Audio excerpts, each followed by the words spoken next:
Hello friends, welcome to Lovely Home. இன்னைக்கு என்னோட morning to evening routine உங்க கூட ஷேர் பண்ணியிருக்கேன். உங்களுக்கு இந்த வீடியோ பிடிச்சிருந்ததுன்னா கண்டிப்பாக சேனலுக்கு சப்ஸ்கிரைப் பண்ணிக்கோங்க அண்ட் வீடியோக்கு லைக் பண்ணிக்கோங்க. இன்றைக்கி மார்னிங் ஒரு 5:30க்கெல்லாம் எழுந்திரிச்சாச்சுங்க. இன்றைக்கி வந்து கேக் பேக் பண்ணணும். ஸோ அதுக்காண்டி ஓடிஜி பக்கத்தில் இருக்கிற இதெல்லாம் கிளியர் பண்ணிகிட்ருக்கேன். ஸோ ரித்துக்குட்டி எழுந்து வர்றதுக்குள்ளே வந்துட்டு நம்ம இந்த கேக் பேக் பண்ண வச்சுட்டா கொஞ்சம் ஃப்ரீயாக இருக்கும். இல்லைன்னா வந்த உடனே எனக்கு கேக் வேணும்னு ஆரம்பிச்சிருவார். வந்து பர்த்டே கேக் பண்ண போகிறேன், ராகி கேக்கு. அதுக்கு வந்து 2 கப் அளவுக்கு மாவு எடுத்திருக்கேன். 1 கப் வந்து வீட் ஃப்ளார், 1 கப் வந்து ராகி ஃப்ளார் எடுத்திருக்கேன். அது கூடயே வந்துட்டு 2 டீஸ்பூன் போல் பேக்கிங் பவுடர், அதுக்கப்புறம் 1 டீஸ்பூன் போல் பேக்கிங் சோடா, 1/4 கப் அளவுக்கு வந்துட்டு கொக்கோ பவுடர் எடுத்திருக்கேன். எடுத்துகிட்டு இதெல்லாம் நல்லா ஜலிச்சு எடுத்துக்கலாம். உங்களுக்கு எக்லெஸ் கேக்கும் வீடியோ வந்து போட்டிருக்கிறேன், தேவைப்பட்டால் செக் பண்ணி பார்த்துக்கோங்க.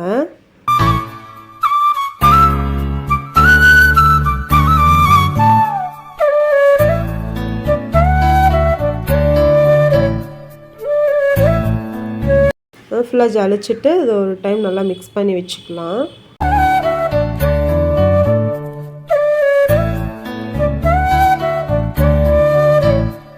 அடுத்தது பார்த்திங்கன்னா பட்டர் வந்து மெல்ட் பண்ணி எடுத்துக்க போகிறேன். எலக்ட்ரிக் பிளெண்டர் யூஸ் பண்ணால் மெல்ட் பண்ணாமல் அப்படியே போடுவேன். சரி சவுண்டுக்கு ரித்துக்குட்டி எழுந்திரிச்சிருவா அப்படின்னு சொல்லிட்டு சும்மா வந்துட்டு விஸ்க்லேயே வந்து இது பண்ணிக்க போகிறேன். அதனால் வந்து அதை மெல்ட் பண்ண வச்சுட்டு இங்கே வந்து 6 எக் எடுத்திருக்கேன். 6 முட்டையும் 2 டீஸ்பூன் போல் வெனிலா எசன்ஸ் சேர்த்துருக்கேன். சேர்த்துட்டு நல்லா பீட் பண்ணிக்கிறேன். அதனால் எவ்வளோ முடியுமோ அவ்வளோ தூரம் நல்லா வந்து பீட் பண்ணிக்கலாம். பீட் பண்ணிட்டு அதுக்கப்புறம் கொஞ்சம் நாட்டு சர்க்கரை, மெல்ட் பண்ண பட்டர் எல்லாம் போட்டு மிக்ஸ் பண்ணிட்டேன். மிக்ஸ் பண்ணதுக்கப்புறமா நம்ம ட்ரை இன்க்ரீடியன்ட்ஸ் வச்சுருந்தோம் இல்லைங்களா, அதையும் போட்டு நல்லா மிக்ஸ் பண்ணிவிட்டு கூடயே ஒரு 1/2 கப் போல் பால் இடையில சேர்த்து நல்லா மிக்ஸ் பண்ணிக்கிறேன். மிக்ஸ் பண்ணிவிட்டு பேட்டர் வந்து ரெடி ஆகிடுச்சுங்க. அதுக்கு வந்து வெயிட் செக் பண்ணிக்கிட்டேன். இதில் வந்து பாதி மாவு மட்டும் போட்டு பெரிய கேக்காக பண்ண போகிறேன். மிச்சத்தை வந்து கப் கேக்ஸ் பண்ண போகிறேன். இது ஜஸ்ட் வந்து டீ கப் தான், அந்த பேப்பர் கப் இருக்கும் இல்லையா, அதில் தான் பண்ணுறேன். ஃபஸ்ட்டே வந்து அவன் வந்து ப்ரீ ஹீட் பண்ணிட்டேன் 10 மினிட்ஸ்க்கு. ஸோ ப்ரீ ஹீட் பண்ணிவிட்டு மறுபடியும் வந்து ஒரு 45 மினிட்ஸ்க்கு வந்துட்டு பேக் பண்ணணும். ஸோ பேக்கிங்க்கு வச்சு ஓடிஜியில் வச்சுட்டு ஃபுல்லாக வந்து க்ளீன் பண்ணிகிட்ருக்கேன். ஃபுல்லாக அங்கங்கே எல்லாம் சிந்தி இருந்தது. ஸோ எல்லாம் வந்து கிளியர் பண்ணிட்டோன்னா கொஞ்சம் ஃப்ரீயாக இருக்கும் அப்படின்னு சொல்லிட்டு கரெக்டாக பேக் பண்ண வைக்க ரித்துக்குட்டியே வந்தாச்சு. கொஞ்சம் சுடு தண்ணியில் ஓமம் போட்டு வச்சு கொடுத்துட்டு வந்தோடனே பசிக்குதுன்னு சொல்லிட்டான். ஸோ சைட் பை சைடாக சாதமும் வச்சுட்டு அப்படியே முட்டை சாதம் மட்டும் தாளித்து கொடுத்துடலாம் அப்படின்னு சொல்லி செஞ்சிட்ருக்கேன். ஜஸ்ட் வெங்காயம் அப்புறம் முட்டை பெப்பர் உப்பு மட்டும் போட்டு இது வணக்கிட்டு சாதம் தாளித்து கொடுத்தாச்சு. அவர் கொடுத்துட்டு அவருக்கு தெரியாமையே கடைக்கு போகிற வேலை இருந்தது. ஸோ அவரை விட்டுட்டு கடைக்கு போயிட்டு வந்தாச்சு. போய் மட்டன் மட்டும் வாங்கிட்டு வந்தேன். வாங்கிட்டு வர்றதுக்குள்ளே பார்த்திங்கன்னா கப் கேக் எடுத்து சாப்பிட்டாரு. கப் கேக் மட்டும் பேக் ஆகிருந்தது, ஆஃப் பண்ணிவிட்டு கப் கேக்லாம் எடுத்து சாப்பிட்டாச்சு. ஸோ மறுபடியும் வந்து இந்த பர்த்டே கேக் வச்சது வந்து வேகாமல் இருந்தது. ஸோ அதை மறுபடியும் பேக் பண்ண வச்சுட்டேன்.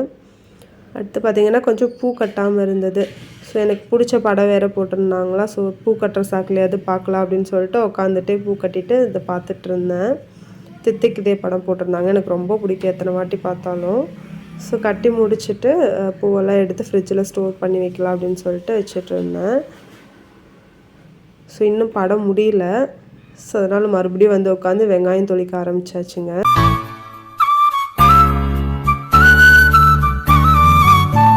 இங்கே நான் ரெஸ்ட் ரூம் போயிட்டு வரதுக்குள்ளே இந்த பையன் போய் செடியில் இருக்க வெத்தலையை பொறிச்சிட்டு வந்து வெறும் பனங்கற்கண்டு உள்ளே போட்டு சாப்பிட்டுட்ருக்குறாரு. ஸோ படமும் முடிஞ்சிச்சு, வெங்காயம்லாம் உரித்து முடிச்சிட்டேன். அடுத்து வந்து இந்த ஓடிஜியிலேருந்து எடுத்து வச்ச திங்ஸ்லாம் வந்துட்டு அந்த இடத்துல அரேஞ்ச் பண்ணால் தானே மறுபடியும் கொஞ்சம் ஸ்பேஸ் ஃப்ரீயாக இருக்கும்னு சொல்லிட்டு அந்த வேலையெல்லாம் பண்ணிகிட்டு இருந்தேன். அதெல்லாம் முடிச்சுட்டு இப்போ வந்து மட்டனுக்கு ரெடி பண்ணலாம் அப்படின்னு சொல்லிட்டு பூண்டு இஞ்சியெல்லாம் போட்டு நல்லா பேஸ்ட் பண்ணிக்கிட்டேன். மட்டன் வேக வைக்கிறதுக்கு வந்துட்டு குக்கரில் வந்து எண்ணெய் விட்டுட்டு 2 பட்டை, ஏலக்காய், அதுக்கப்புறம் லவங்கம், நம்ம தட்டி வச்சுருந்த இஞ்சி பூண்டெல்லாம் சேர்த்துட்டு கொஞ்சம் வணக்கிட்டு அதுக்கப்புறமா மட்டன் வந்து க்ளீன் பண்ணி வச்சுருந்தேன் அதையும் சேர்த்துட்டு நல்லா வணக்கிக்கணும் இந்த எண்ணெயிலேயே. அதுக்கப்புறம் தேவையான அளவு உப்பு, கொஞ்சம் மஞ்சள் தூள் மட்டும் போட்டுட்டு நல்லா வதக்கியாச்சு. இந்த சைடு வந்து நம்ம வெங்காயம் உரித்து வச்சுருந்தோம் இல்லைங்களா, அதை வந்துட்டு வதக்கிக்கலாம். சாந்து அரைச்சி ஊற்றுறதுக்காண்டி நான் ஒரு டீஸ்பூன் போல் விளக்கெண்ணெயும் கொஞ்சம் நல்லெண்ணெயும் சேர்த்துருக்கேன்.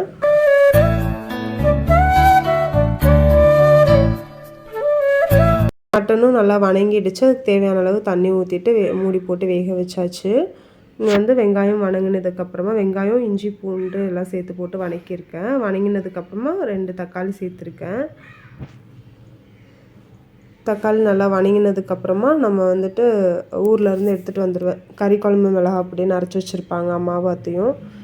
2 பேர்கிட்ட யார்கிட்டயோ ஒருத்தட்ட எடுத்துகிட்டு வந்துடுறது. அப்புறமா மல்லிப்பொடி போட்டு வதக்கி வச்சாச்சு. அடுத்து பார்த்திங்கன்னா கேக்குக்கு உள்ள ஸ்டஃபிங் ரெடி பண்ணிகிட்ருக்கேன். இது வந்து ஜெர்மன் சாக்லேட் கேக் பண்ண போகிறேன். ஸோ பீகான் சாஸ் சொல்லுவாங்க இல்லையா, அது பீகான் நட்ஸ் வந்து நம்மக்கிட்ட இல்லை. ஸோ ஹேசல் நட் வச்சு பண்ணேன். ஸோ இது ரெடி ஆனதுக்கப்புறம் சூப் தம்பிக்கு எடுத்து கொடுத்துட்டு இந்த சாந்தெல்லாம் அரைச்சாச்சு. அடுத்து பார்த்திங்கன்னா இந்த மட்டன் வந்துட்டு அப்படியே வச்சுட்டு நம்ம அரைச்சி இதை மட்டும் ஊற்றிட்டு ஒரு கொதி விட்டோன்னா ரெடி ஆகிடும். ஸோ ரித்துக்குட்டி சூப் குடிக்கிற டைமில் வந்துட்டு கேக்கான வேலையெல்லாம் ஆரம்பித்தாச்சு.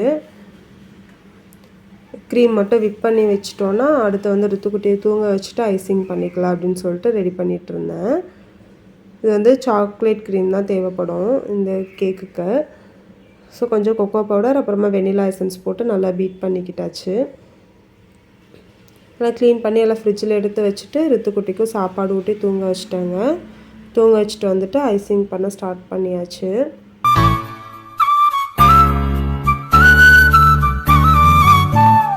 பேக் பண்ணி வச்சுருந்த கேக் எடுத்து டிமோல்ட் பண்ணிகிட்ருக்கேன்.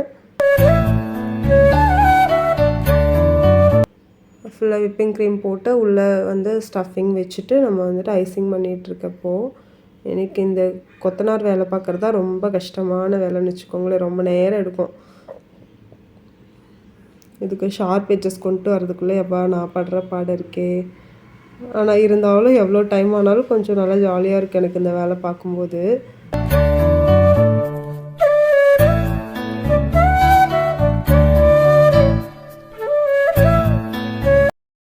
க்ரம் கோட் முடிச்சுட்டு கொஞ்சம் நேரம் ஃப்ரிட்ஜில் வந்து செட் ஆக வச்சுட்டேன். ஒரு 1/2 hour கிட்ட வச்சுட்டு இந்த பாத்திரம்லாம் இருந்தது கடன்னு எல்லாம் கழுவி முடிச்சாச்சு.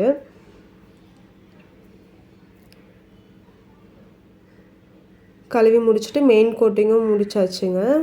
முடிச்சுட்டு சரி மிச்சம் இருக்க க்ரீம் என்ன பண்ணுறது அப்படின்னு சொல்லிட்டு கொஞ்சம் டிசைன்ஸ் போடலாம் அப்படின்னு சொல்லிட்டு போட்டுட்டு கேக்கோட வேலை வந்து கம்ப்ளீட் ஆகிடுச்சு.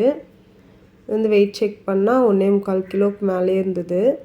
ஸோ மறுபடியும் கொஞ்சம் பாத்திரம் சேர்ந்துச்சு. ஸோ அதையும் வாஷ் பண்ணி வச்சாச்சு. பைப்பிங் பேக்கில் போட்ட நாசில்ஸ் எல்லாம் எடுத்துகிட்டு எல்லாத்தையும் நல்லா கம்ப்ளீட்டாக வாஷ் பண்ணணும். இந்த வேலையெல்லாம் பார்க்குறத விட இந்த பாத்திரம் கழுவுறது இருக்குதே அதுதான் எனக்கு பெரிய வேலையாக தோணும். ஒரு வழியாக எல்லா பாத்திரமும் கழுவி முடிச்சாச்சு. சோஃபாலேயே இருந்த துணியெல்லாம் எடுத்து பெட்ரூமில் போட்டு மடிக்க ஆரம்பித்தாச்சுங்க. பர்த்டே பாயும் வந்துட்டார்.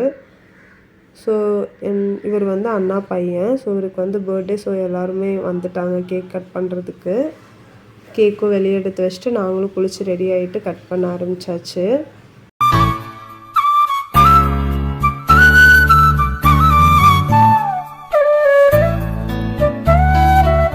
ரித்துக்குட்டி யாருக்கு பர்த்டே வந்தாலும் எனக்கும் தான் ஹாப்பி பர்த்டே அப்படின்னு சொல்லிட்டு அவர் ஒரு கத்தியை தூக்கிட்டு போய் நின்றுட்டு அவங்கெல்லாம் கேண்டில் வந்து ஊற்றுறதுக்கு முன்னாடி இவர் ஊதி ஆஃப் பண்ணிவிட்டு கட் பண்ண ஆரம்பிச்சிடுவார். இன்றைக்கும் அதே தான் பண்ணியிருக்கிறாரு. அவன் ஊதுறதுக்கு முன்னாடி அவன் ஊதி ஆஃப் பண்ணிட்டான். ஸோ அவன் பொக்குன்னு போயிடுவான்னு சொல்லிட்டு மறுபடியும் ஒரு கேண்டில் பற்ற வச்சுட்டு அவனை ஊத சொல்லி இது பண்ணோம்.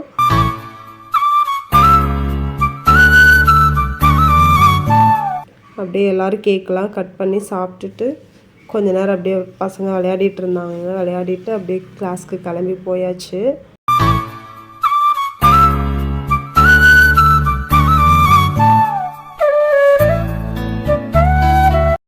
இன்றைக்கி டே எனக்கு இப்படி தாங்க போச்சு. உங்களுக்கு இந்த வீடியோ பிடிச்சிருந்ததுன்னா கண்டிப்பாக சேனலுக்கு சப்ஸ்கிரைப் பண்ணிக்கோங்க.